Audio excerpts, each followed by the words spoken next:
Terima kasih telah menyempatkan waktunya hari ini. Terima kasih, telah bergabung bersama Cahaya Psikologi dan mengikuti rangkaian rekrutmen.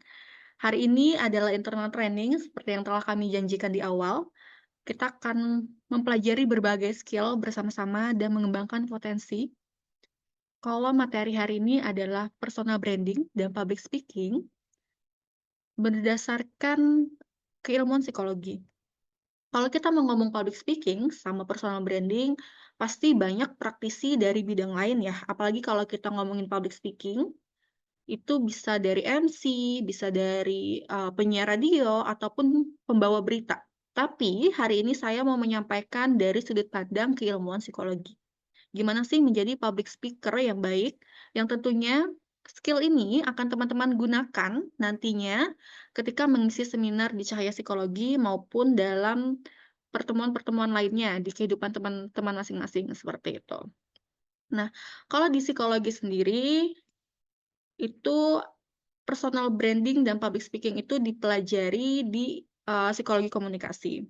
Sebelum kita lanjut lebih jauh, saya pengen bertanya, why we are here? Kenapa sih saat ini, siang hari ini, kita menyempatkan waktu ditenggang untuk bareng-bareng belajar mengulik tentang public speaking sama personal branding yang merupakan rangkaian dari, Cahaya Psychology rekrutmen gitu ya. Tentunya setelah kita baca kemarin dari tulisan teman-teman, dari interview gitu, banyak dari, interviewee, dari teman-teman yang sudah bergabung ini menulis ingin menjadi seorang public speaker atau menjadi trainer. Pasti kamu punya alasan sendiri, kamu punya reason kenapa kamu pengen jadi seorang public speaker, sorry.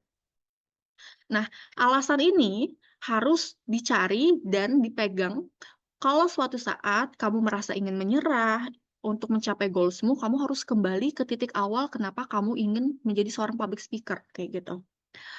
Kenapa alasan ini sangat penting? Contohnya, saya kasih contoh untuk diri saya sendiri, mungkin teman-teman bisa merefleksikannya masing-masing ya. Dulu kenapa alasan saya masuk jurusan psikologi?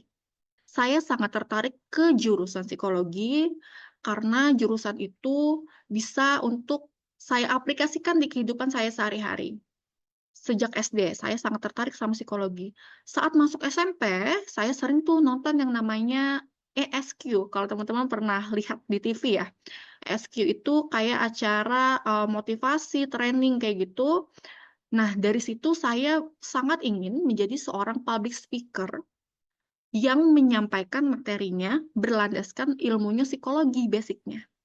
Karena menurut saya kecerdasan intelektual itu sama pentingnya dengan kecerdasan emosional. Itu adalah dasar saya sampai hari ini terus belajar psikologi walaupun saya sudah lulus nih dari jurusan itu, tapi saya belum mencapai goals di masa depan itu yang masih saya rangkai untuk bisa menjadi public speaker di bidang psikologi, kayak gitu. Nah, silahkan direfleksikan apa alasanmu alasanmu untuk menjadi seorang public speaker, gitu. Pasti kamu punya suatu angan-angan, suatu impian. Kalau pengen jadi seorang public speaker atau menjadi seorang, trainer gitu, pasti kamu pernah menjumpai ya, misalkan di kelas, saat di kelas itu selalu ada yang namanya presentasi. Ada teman-temanmu, mungkin kamu sendiri yang presentasinya bagus, tapi ada juga yang tidak bagus. Perhatikan apa yang membuat presentasi mereka bagus dan apa yang membuat presentasi mereka tidak bagus. Pasti di kepala kalian itu sudah ada, di kepalamu sudah ada, presentasi yang bagus itu apa, misalkan PowerPoint-nya harus menarik kayak gitu, atau cara penyampaiannya harus menarik. Tapi kalau bad presentation itu kayak gimana? Ada yang mau, menjawab nggak? Apa sih yang menurutmu presentasi yang buruk tuh kayak gimana? Mungkin Kak Ain boleh open mic, kita boleh diskusi nih, apa sih yang menurut Kak Ain presentasi yang buruk itu kayak gimana? Halo Kak, selamat siang.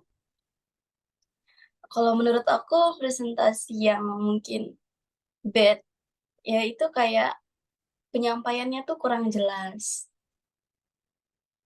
seperti itu. Oke, penyampaiannya kurang jelas. Kita tampung dulu ya. Mungkin dari Kak Dewi dan Kak Hesa, apa sih presentasi yang buruk menurut Kak Dewi dan Kak Hesa? Mungkin dari Kak Dewi dulu. Kalau untuk presentasi yang buruk itu mungkin kurang memahami isi materi yang akan disampaikan sih. Kalau dari saya. Oke, Kak Hesa, masih ada Kak Kalau Hesa? menurut Ya, ya, halo Kak. Kalau ya. menurut saya presentasi yang buruk itu mungkin yang kelihatan ngebaca gitu ya Kak. Oke. Dari jawaban teman-teman tadi menunjukkan bahwa presentasi yang buruk itu adalah presentasi yang dibaca, presentasi yang penyampaiannya tidak clear. Nah, artinya sebelum kita presentasi perlu adanya persiapan. Makanya di Cahaya Psikologi kita selalu sebelum acara itu ada yang namanya gladi bersih. Supaya kita tuh menguasai materinya. Betul, kalau yang kita tidak menguasai materinya nanti terlihat membaca. Seperti itu. Terlihat tidak clear. Pesan yang mau disampaikan itu nggak clear. Misalkan mau menyampaikan tentang jurusan psikologi. Jurusan psikologi itu apa? Tapi kita sendiri nggak menguasai. Kayak gitu. Maka penting untuk riset dulu seperti itu. Nah, kalau di dalam psikologi yang saya pelajari nih, kita belajar namanya psikologi komunikasi. Psikologi itu mengetahui bahwa komunikasi itu sebagai keterampilan sosial. Artinya, dalam kehidupan sehari-hari, kita pun menggunakan komunikasi untuk bisa mencapai kebutuhan-kebutuhan dasar kita. Kalau yang udah nggak asing dengan ilmu psikologi ya, di piramida kebutuhannya Maslow, itu ada yang namanya psychological needs, safety needs, sampai self-actualization. Ada yang namanya basic needs nih, teman-teman. Basic needs itu apa? Food, water, kayak gitu. Kebutuhan dasar, artinya butuh makan, butuh minum, kita perlu ngomong. Kalau yang mau beli jajan, beli makanan, itu ke warung ya, pasti ngomong sama ibu-ibu warungnya, Bu, saya mau beli warung. Itu kan clear ya, jelas. Tujuannya adalah menyampaikan bahwa kamu mau beli makan, mau beli makan gitu. Nah, komunikasi sebagai keterampilan sosial juga terpakai di kehidupan sehari-hari. Juga kalau yang public speaking itu self-actualization yang paling atas. Untuk mengaktualisasikan diri, kayak gitu. Jadi untuk mencapai mimpimu, mencapai tujuanmu, untuk presentasi, seperti itu. Untuk kamu jadi seorang trainer, itu adalah self-actualization. Kalau kamu mau public speaking, apa sih yang perlu disiapkan? Apa yang perlu kamu perhatikan? Ada dua, yaitu verbal dan non-verbal. Verbal ini adalah kata yang kamu pilih. Mau konteksnya formal maupun informal, pemilihan kata itu sangat penting. Dari pelatihan-pelatihan yang sudah saya ikuti sebelum-sebelumnya, menggunakan kosakata singular, kalau bahasa Indonesianya tunggal, itu lebih disarankan daripada menggunakan kosakata jamak. Misalnya memanggil audiens dengan sebutan Anda atau kamu daripada harus memanggil dengan kalian. Kenapa? Karena kalau kita memanggil pakai kata Anda, kamu, apa yang kamu pikirkan, kayak gitu, maka setiap audiens akan berpikir bahwa yang ditanya itu adalah dirinya. Gitu. Secara psikologis dia akan merasa bahwa dirinya diperhatikan, akan ditarik atensi audiens dengan cara seperti itu. Tapi kalau kita menggunakan bahasa kalian, apa yang kalian pikirkan, gitu, maka audiens akan merasa dia hanya satu dari sekian banyak audiens yang ditanya. Nah, biasanya cenderung atensinya akan terbagi atau tidak fokus kalau kita menggunakan kata kalian seperti itu. Ini perlu dilatih karena saya sendiri pun kadang masih menggunakan kata kalian gitu ya kalau dalam presentasi, maka ini harus kita pelajari gitu. Kalau nonverbal ini bisa dari gestur, penampilan gitu ya. Penampilan kenapa penting? Kita perlu grooming. Pakai pakaian yang rapi sesuai acaranya.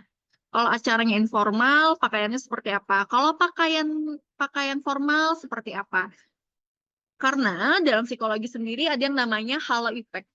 Halo effect ini adalah bagaimana kita melihat orang itu Kalau pakaiannya rapi, kita juga istilahnya itu kayak tidak seujon ya sama orang itu. Ibaratnya kita juga punya pandangan yang positif sama orang itu. Nah, kan kita mau kalau sebagai seorang public speaker, orang lain menganggap kita positif, kayak gitu. Maka perlu untuk berpenampilan yang bagus, berpakaian yang rapi. Gestur juga perlu diperhatikan. Kalau pakai mic secara offline, yang namanya mic biasakan di tangan kiri. Di tangan kiri, megangnya tangan kiri. Jangan di tangan kanan. Kenapa? Kalau kita pegang mic di tangan kanan, itu menunjuk orangnya akan pakai tangan kiri. Itu tidak sopan. Silahkan Bapak pakai tangan kiri, itu tidak sopan. Tapi menunjuk orang pakai tangan kanan. Itu kalau offline. Kalau online gimana? Gesturnya perlu diperhatikan. Kontak matanya, ya. Menunjuk orang tidak boleh seperti ini. Tidak sopan. Pakai jempol atau pakai tangan terbuka. Gestur perlu diperhatikan. Karena bahasa nonverbal itu berbicara lebih banyak daripada bahasa verbal. Mimik wajah. Kita kontrol emosi. Ketika presentasi, kontrol emosinya. Lagi bad mood, lagi sakit saat presentasi, jangan ditunjukkan. Saat menyampaikan sesuatu di depan umum, jangan ditunjukkan itu. Tapi tunjukkan performa terbaik yang bisa kamu kasih. Kemudian ada yang namanya smiley voice. Kalau pernah dengar radio ya, tentunya ya, penyiar radio itu kita nggak lihat mukanya. Tapi kita dengar suaranya. Suara mereka itu seolah ada intonasinya, ada senyumannya, gitu. Bikin mood bagus. Karena dia pakai smiley voice. Nggak seperti ngebaca. Misalkan kalau ngebaca tuh contohnya kayak gini. Komunikasi verbal, pemilihan kosakata, Anda atau kamu, formal, informal, itu tidak ada smiley voice-nya karena membaca aja. Maka smiley voice ini berhubungan juga sama penguasaan materi. Kalau materinya udah dikuasai, kita bisa nih ngatur intonasinya kayak gimana, seperti itu. Ketepatan waktu. Biasakan kalau menjadi bicara, entah itu offline ataupun online, kalau yang offline setidaknya maksimal banget 30 menit sebelum acara itu udah mepet banget. Sudah ada di lokasi untuk cek mic. Bermasalah, bahkan beberapa public speaker itu biasanya punya mic sendiri karena tidak ingin terjadi masalah sama mic-nya.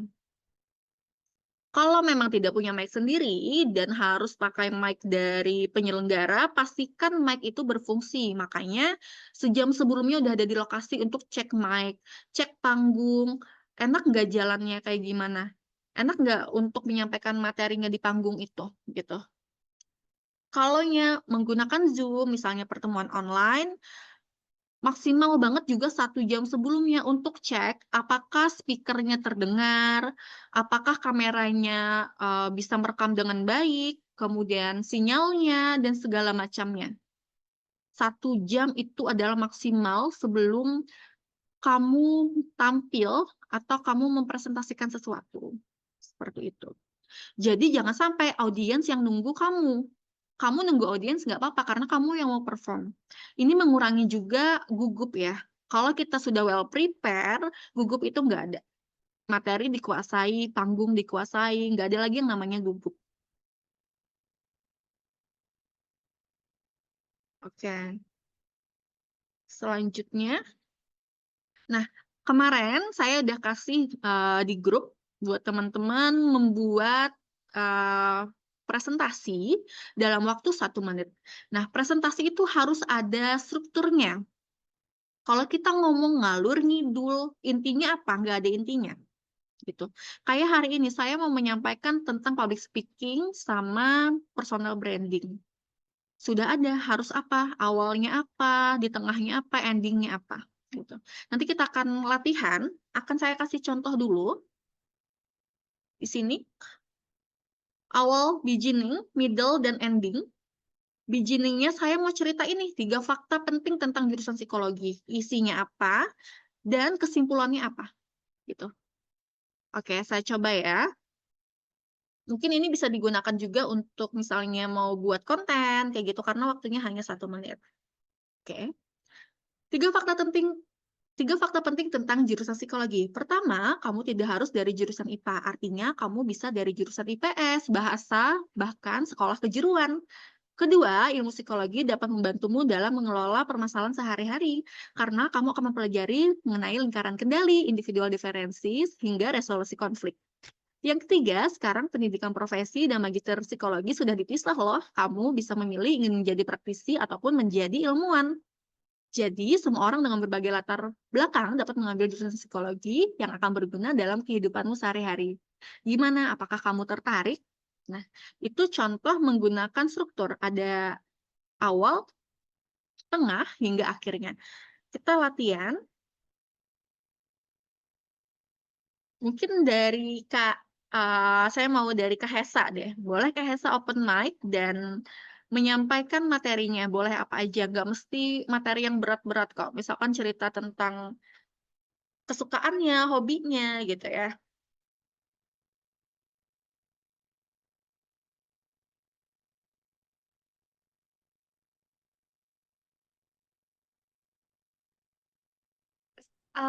Saya kira pakai PowerPoint gitu, Kak. Oh gitu. Ah, Boleh, atau saya ngomong aja gimana? boleh langsung ngomong aja. Oh Karena iya, waktunya baik. 1 menit maksimal. Oh iya, oke. Oke. Saya mulai ya. Selamat pagi, selamat siang teman-teman semua. Perkenalkan, nama saya Hesa. Hari ini kita akan belajar sesuatu hal yang sangat saya kuasai karena saya sering mengajarkan ini.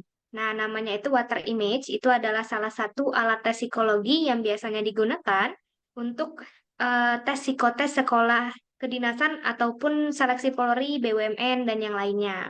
Nah, water image ini apa? Water image ini adalah ketika sebuah objek yang diletakkan itu terlihat seperti di permukaan air, maka akan muncul hasil dari objeknya, seolah-olah terbalik secara vertikal.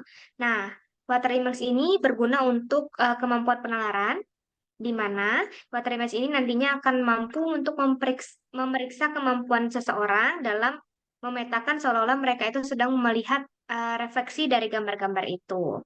Jadi ketika nanti teman-teman melihat soal-soal dengan gambar yang terbalik, bisa jadi itu adalah tes dari water image.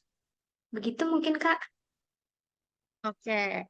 Strukturnya tadi beginningnya adalah sesuatu yang sudah Pengenalan water dikuasai, image. water image Mm-mm. ya. Middle-nya menceritakan water image itu apa. Endingnya, Endingnya adalah kalau water image ini mengukur kemampuan penalaran dan nanti kalau misal ketemu soal yang terbalik, maka nanti itu akan dapat disebut soal water image gitu untuk tes oke. psikotes. Oke, good. Boleh lanjut ke Kak Ain? Oke, Assalamualaikum warahmatullahi wabarakatuh. Selamat siang. Perkenalkan saya Nurain atau bisa dipanggil Ain aja. Jadi saya akan mengambil materi tentang kesehatan mental yang sudah sering kita dengar, itu panic attack. Nah, apa sih panic attack itu? Panic attack itu adalah episode mendadak dari kecemasan intens yang muncul tanpa peringatan. Itu biasanya diawali dengan denyut jantung yang cepat, gemetar, sesak napas, nyeri dada, rasa pusing, atau bahkan mual. Dan selanjutnya ada penyebab dan faktor. Kenapa sih bisa terjadinya panic attack tersebut? Itu biasanya dipicu oleh stres dan kecemasan, terus itu genetik, biologis, dan bahkan kondisi kesehatan. Adapun penanganan dan pencegahannya itu kita bisa mengikuti terapi kognitif perilaku atau CBT, dan seterusnya konsumsi obat-obatan yang sudah diresepkan. Seterusnya itu ada pelatihan paparan untuk menghadapi situasi pemicu secara bertahap untuk mengurangi sensitivitas. Dan pencegahannya kita bisa mengelola stres, dukungan sosial, dan gaya hidup sehat. Panic attack ini bisa diatasi dengan penanganan yang tepat. Jika mengalami gejala, penting untuk mencari bantuan dari profesional kesehatan untuk dukungan dan pengobatan yang sesuai. Mungkin begitu, Kak. Terima kasih. Oke, berarti tadi beginning-nya adalah tentang panic attack. Kamu akan menjelaskan tentang panic attack, kemudian middle-nya adalah apa itu panic attack dan lain sebagainya. Ending-nya adalah panic attack dapat diatasi, sehingga kamu tidak perlu khawatir ketika mengalami panic attack seperti itu. Oke, good. Boleh Kak Dewi? Oke, makasih atas waktunya. Sebelumnya perkenalkan saya Dewi. Saya akan mendiskusikan tentang manajemen event, yang dimana dalam suatu membuat event itu akan ada manajemennya sendiri, yaitu dari mulai perencanaan, kemudian eksekusi dan evaluasi. Nah, langkah-langkah untuk merencanakan event yang pertama adalah tujuan event. Tujuan apa yang pertama kali kita buat terjadinya suatu event. Kemudian yang kedua, kita harus mengidentifikasi tentang target audiens kita sendiri. Mulai dari umur, kemudian latar belakang, pendidikan, atau secara ekonomi. Kemudian di poin ketiga, kita ada pemilihan lokasi dan tanggal. Di sini karena terkait keterbatasan tempat, jadi kita harus segera menentukan tempat mana yang sesuai dengan event kita. Kemudian yang keempat, ini adalah poin paling penting, yaitu adalah perencanaan anggaran.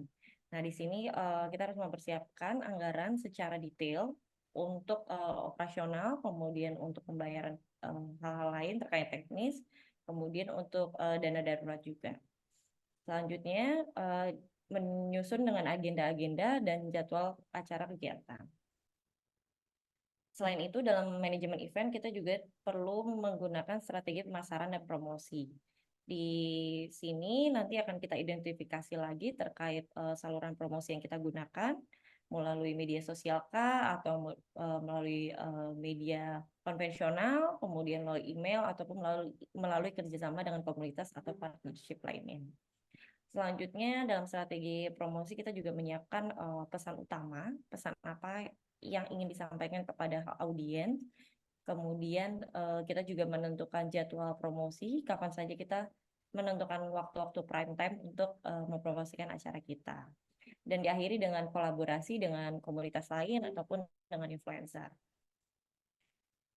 Untuk persiapan-persiapan acara, kita juga mempunyai empat pilar, yaitu adalah dengan weekly meeting, yaitu dengan membentuk tim, kemudian kita bekerja sama dengan tim untuk pembagian job desk sehingga tidak ada overlapping pekerjaan. Kemudian kita juga bekerja sama dengan stakeholder. Kemudian yang kedua, kita menggunakan general checklist, yaitu dari mulai rundown, kemudian materi-materi apa yang harus disampaikan, kemudian manpower kita akan ada berapa, dan checklist lainnya untuk kebutuhan alat-alat. Yang ketiga itu dengan membuat rundown acara. Kemudian yang terakhir kita membuat undangan untuk koordinasi dengan partnership, kemudian dengan stakeholder lainnya. Di akhirnya selanjutnya kita dengan mengeksekusi acara, yaitu kita menggunakan gladi resik terlebih dahulu karena ini bersifat wajib untuk mengidentifikasi kira-kira akan ada masalah apa yang akan terjadi ke depannya dan bagaimana solusinya untuk menyelesaikan masalah tersebut. Kemudian kita melakukan komunikasi tim yang baik, kemudian mengelola case-case yang akan terjadi dengan membuat manajemen krisis gitu. Dan diakhiri dengan penyiapan penyambutan kepada peserta dengan ramah, kemudian dengan membuat peserta agar merasa nyaman di venue tersebut.